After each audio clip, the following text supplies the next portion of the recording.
Is your practice tired of wrestling with insurance denials, deciphering EOBs, and watching your revenue slip through the cracks? You are not alone. Welcome to The Claim Game, the podcast designed to cut through the confusion and provide you with the best practices for revenue cycle management success. We are Jeremy and Kathryn Zug, and we've been with people just like you in the trenches. Each week, we'll break down complex billing processes, share real-world solutions from practices like yours, and ask questions of the game makers and changers of healthcare so you can take control of your revenue. Let's turn those claim denials into deposits and help you return to focusing on patient care. It's time to win the claim game.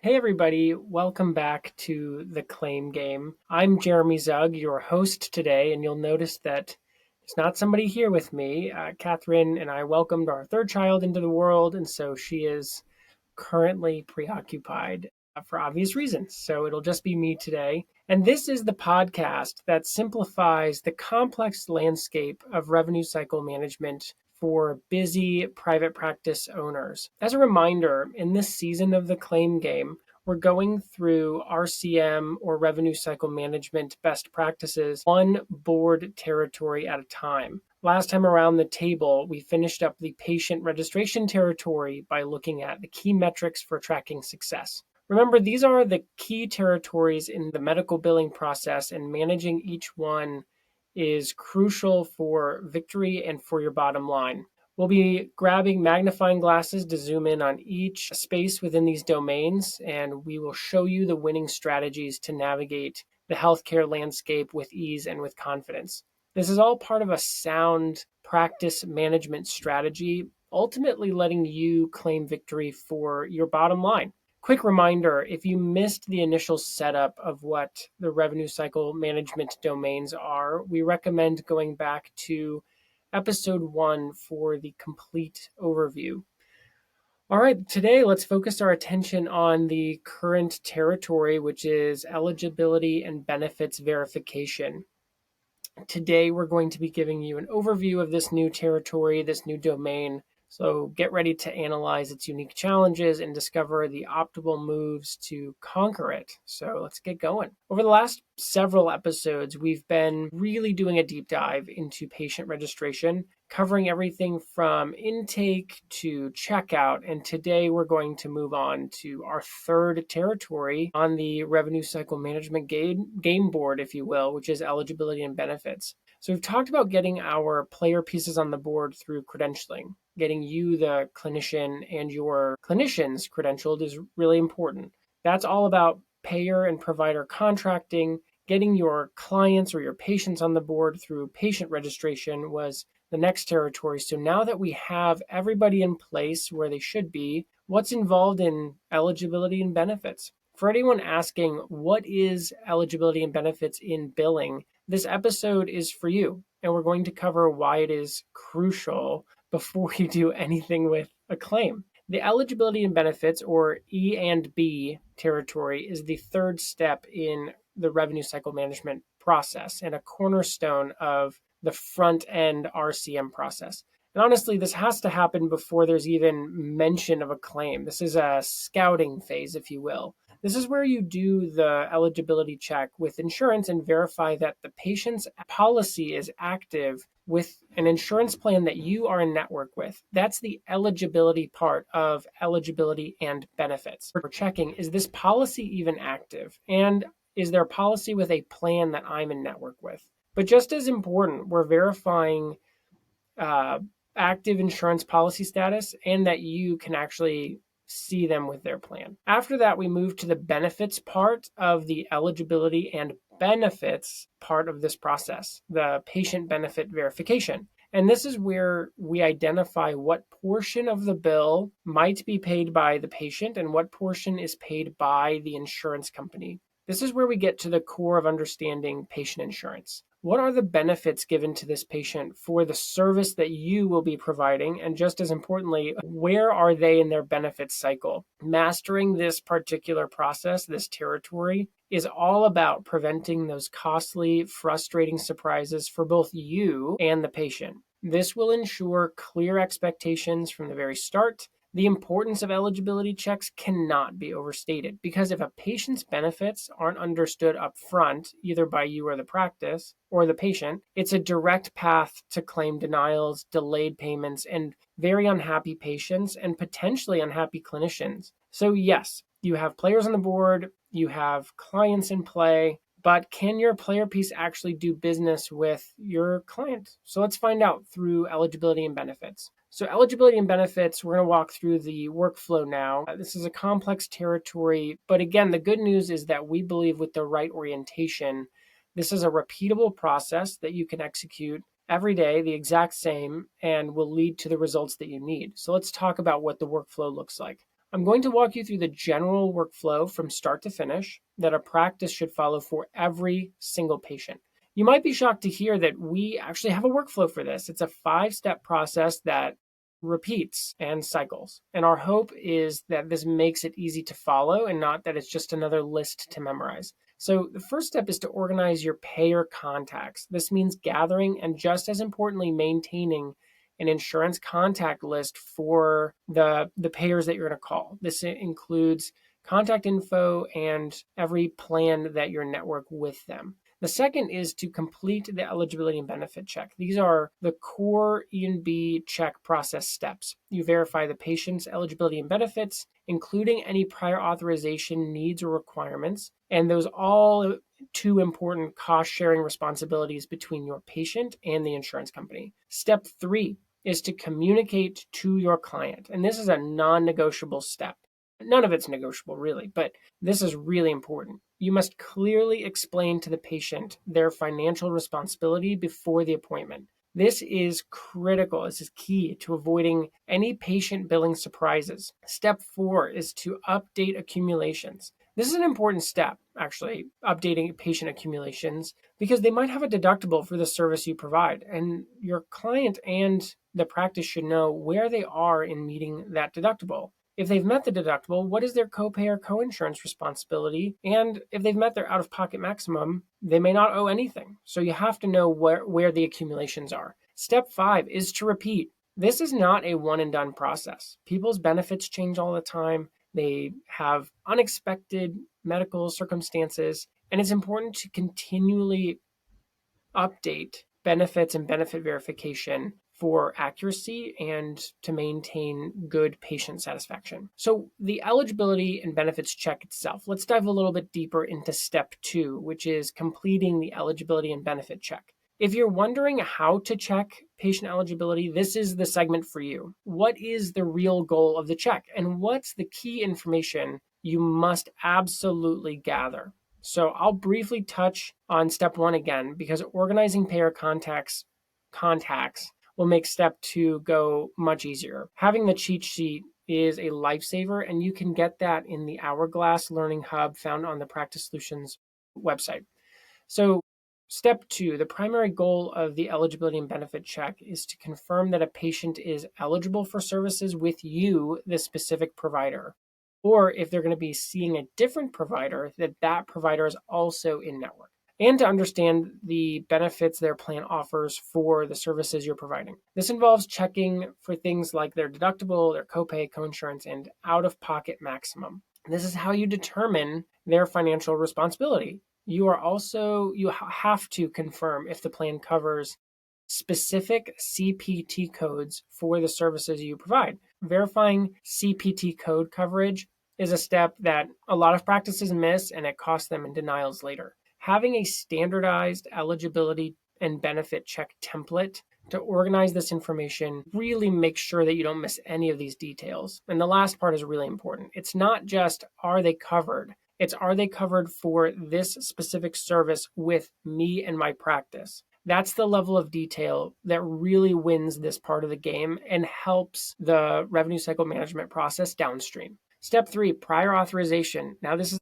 This is a sticky and complicated process, and so we're going to walk through this. I mentioned prior authorization as part of the eligibility and benefit check process. This is a term that makes a lot of practice owners shiver. One of the worst parts of my job, seeing practices lose revenue, not because of bad care, but because their notes didn't back it up. If you're billing insurance, you already know that your notes are your defense. So if your documentation falls short, clawbacks, appeals, and a whole lot of headaches feel inevitable. One of the best parts of my job, empowering our clients to focus on their practice, not payer back and forth. A big part of that has been discovering Blueprint, an AI assistant purpose-built for mental health care. In other words, made by therapists for the way therapists work. I've seen folks start using Blueprint to help with getting progress notes done faster, but it has turned into a game changer.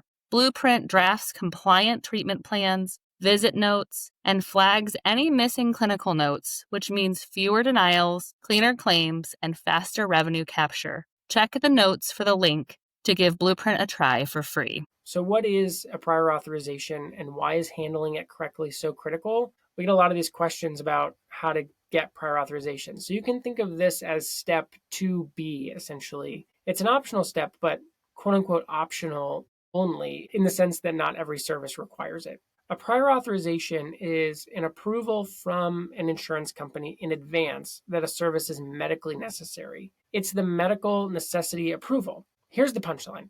Not handling a required prior authorization correctly guarantees a denied claim. And those are incredibly difficult and time-consuming to resolve. So resolving denied claims for lack of authorization is a nightmare.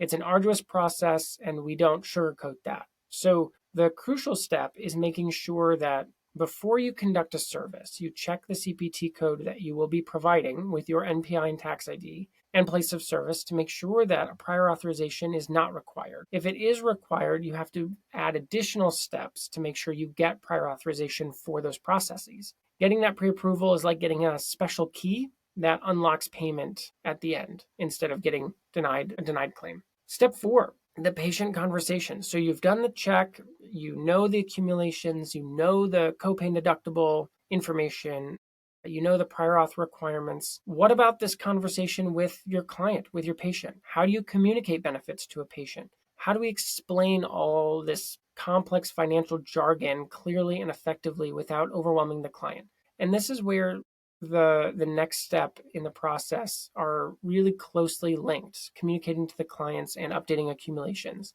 This is the core of financial transparency in healthcare. You really need to communicate with the patient in 2 key instances. The first is when you check their benefits and give them the results. So can you see them for the CPT codes that you'll be administering and is a prior authorization required? And the second is anytime you update their accumulations and something about their eligibility and benefits change, like after checking patient deductible status and finding that they've met it.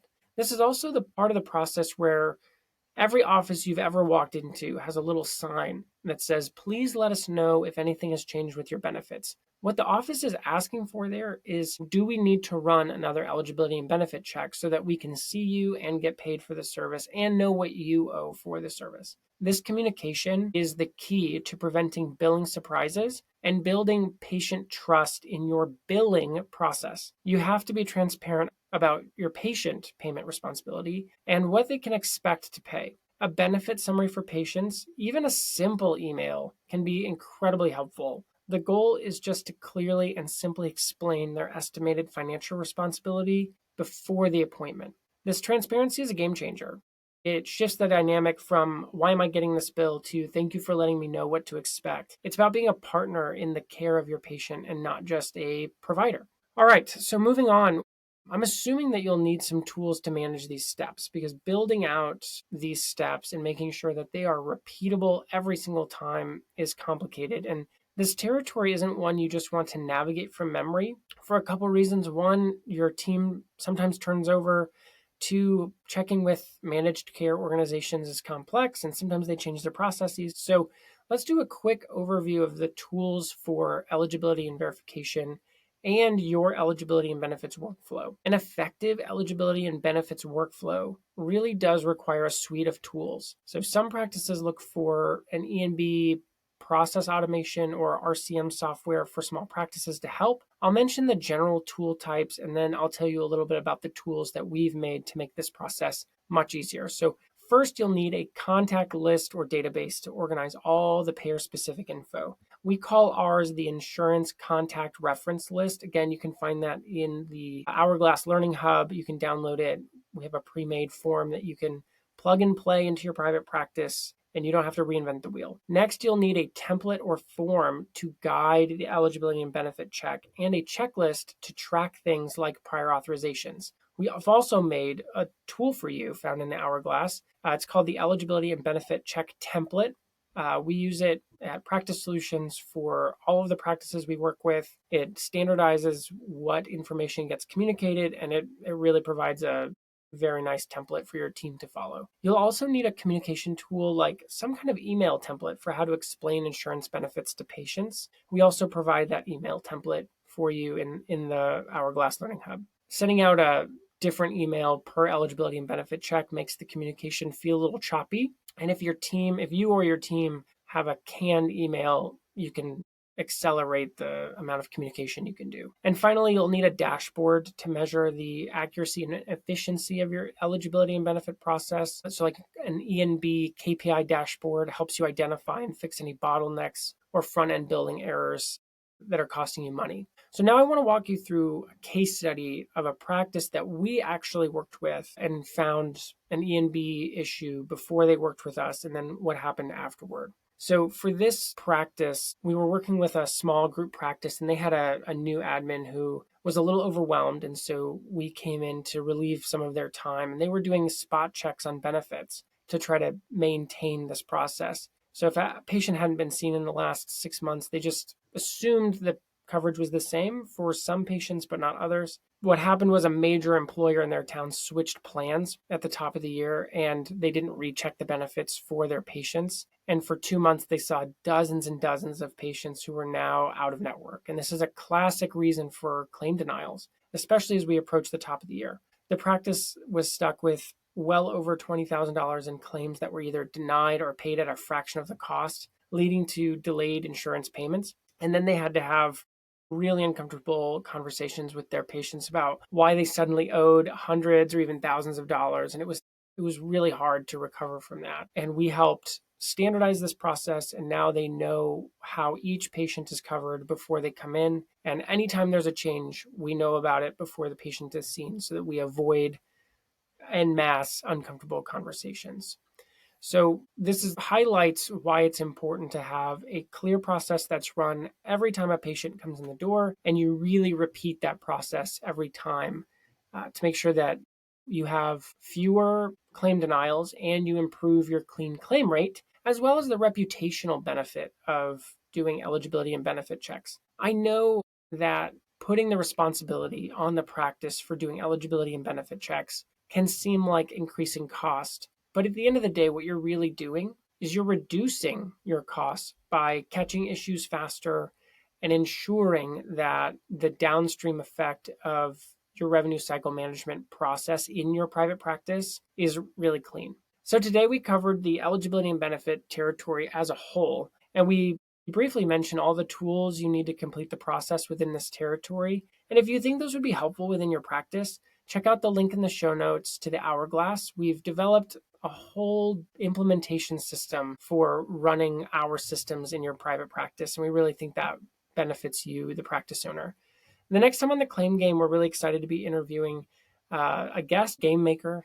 So please come back and listen to that. And we're going to be having robust conversations about this territory during this part of this season on the Claim Game podcast. You won't want to miss it. Thank you so much, and we hope you go out and win your week. If you enjoyed today's episode of The Claim Game, please take a moment to leave us a rating and review wherever you listen to your podcasts. It really helps new listeners to find us. Make sure you never miss an episode by subscribing to The Claim Game on your favorite podcast app. Your feedback means so much to us. We want to provide valuable education about revenue cycle management. So if there's something we didn't cover in our topic that was a burning question for you, please let us know so we can try to get you the information you desire. You can find the links to all resources we mentioned in this episode in the show notes. And if you want to dive deeper into our resources, we have 2 places you can do that. First, you can go to our blog at practicesol.com/blog, where we have 8 years of educational blogs. If you want to learn more about what Practice Solutions does, reach out. We'd love to hear from you. Just go to practicesol.com to learn more and to connect with one of our awesome people on our team. Thanks for listening. We are Jeremy and Kathryn Zug, and this is The Claim Game. See you at the game table next time.